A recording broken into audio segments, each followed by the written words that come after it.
Bismillahirrahmanirrahim. Assalamualaikum warahmatullahi wabarakatuh. Di sini saya akan mengkaji atau menjelaskan ulang sedikit tentang tafsir Al-Quran mengenai menuntut ilmu atau belajar. Belajar atau menuntut ilmu merupakan sebuah aktivitas yang biasa dijalani oleh manusia, sebab ilmu pengetahuan merupakan sesuatu yang diperoleh tidak lain dari proses yang namanya belajar. Tanpa ilmu, manusia tidak akan mampu untuk merubah suatu peradaban.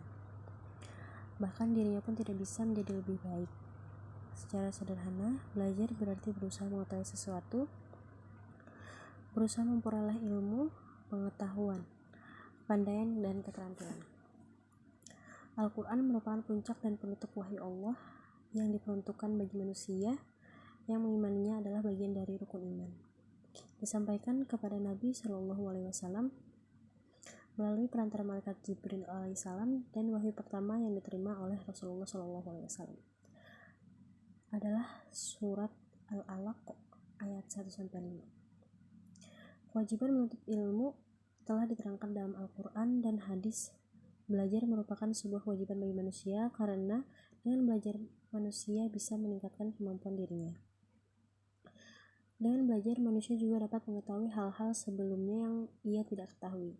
Selanjutnya, kita khususnya sebagai umat muslim berusaha lebih memperhatikan lagi dalam hal belajar karena di dalam agama Islam sudah dijelaskan keutamaan bagi para penuntut ilmu.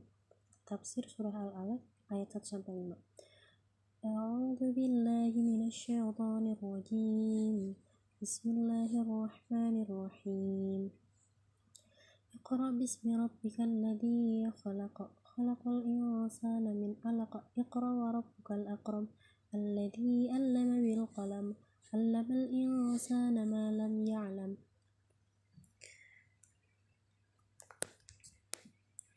Bacalah dengan menyebut nama Tuhanmu yang menciptakan. Ia telah menciptakan manusia dari segumpal darah. Bacalah, dan Tuhanmulah yang Maha Pemurah, yang mengajar manusia dengan perantara kalam. Dia mengajar kepada manusia apa yang tidak diketahuinya.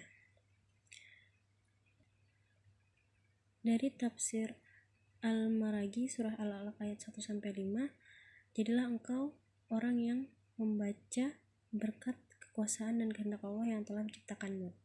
Sesungguhnya Zat yang Maha menciptakan manusia sehingga menjadi makhluknya yang paling mulia.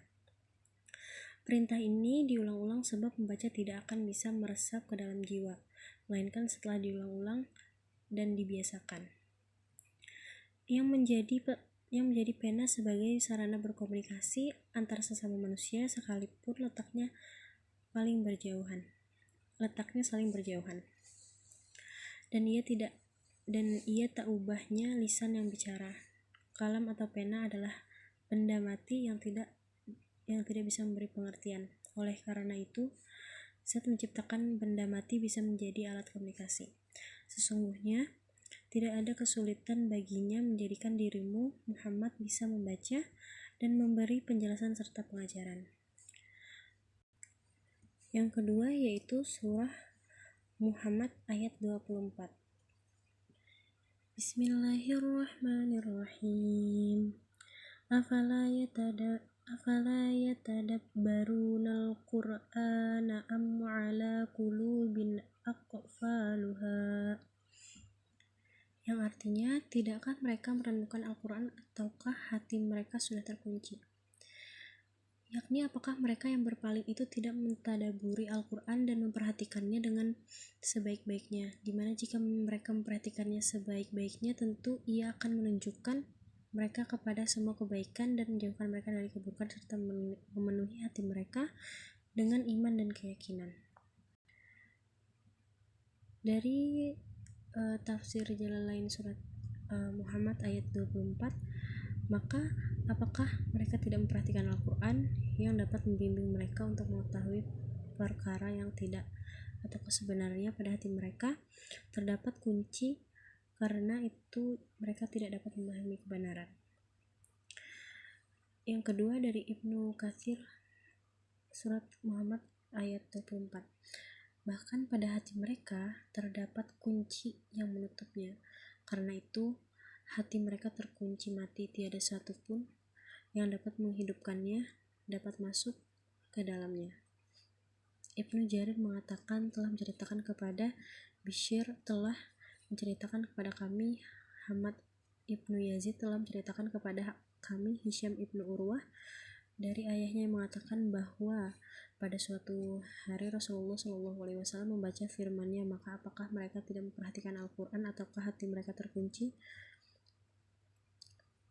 Maka seseorang pemuda dari Yaman berkata, bahkan hatinya memang terkunci sehingga Allah sendirilah yang membukanya atau menguakkannya.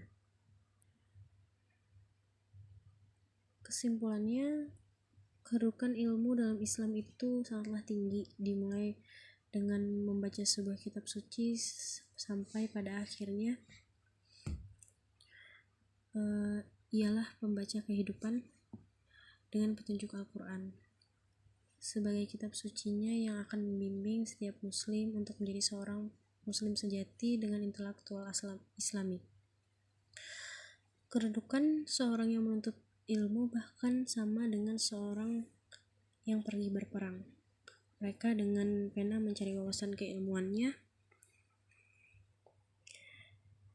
sama dengan mereka yang dengan pedang pergi ke medan perang untuk memerangi orang-orang kafir. Tentu mereka berperang dengan ilmu, pulang yang akan menang. Meskipun kedudukan mencari ilmu sama dengan berperang jihad fisabilillah, akan tetapi tetaplah kita berpegang teguh pada Al-Quran. Ilmu yang kita cari ialah ilmu yang bisa bermanfaat untuk umat manusia ke depannya, dan bukan sesuatu yang merugikan dan akan merendahkan martabat manusia sebagai makhluk paling sempurna. Assalamualaikum warahmatullahi wabarakatuh.